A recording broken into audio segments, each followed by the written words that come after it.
OSP Bootcamp, day 1. I'm ready to crush it. I'm not ready to be average. So first day 1 video, I'm here to talk about my why and how my why is all about living life with ease. I got 3 E's. The first E is having enough.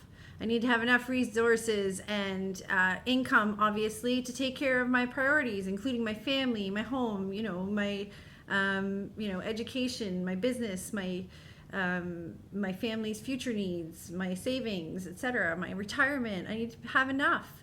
I need to feel energized. I want to feel excited all the time. I want to be elated all the time. I want to be in the moment all the time. I want to live life in the moment, so I want to be energized.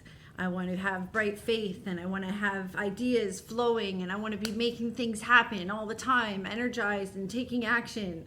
And I want to be empowered. I want to be knowledgeable and masterful in the skills that I'm applying. I want to be able to enjoy what I'm doing and show others how to do the same thing so that they can live a life full of enough and full of energy and full of empowerment.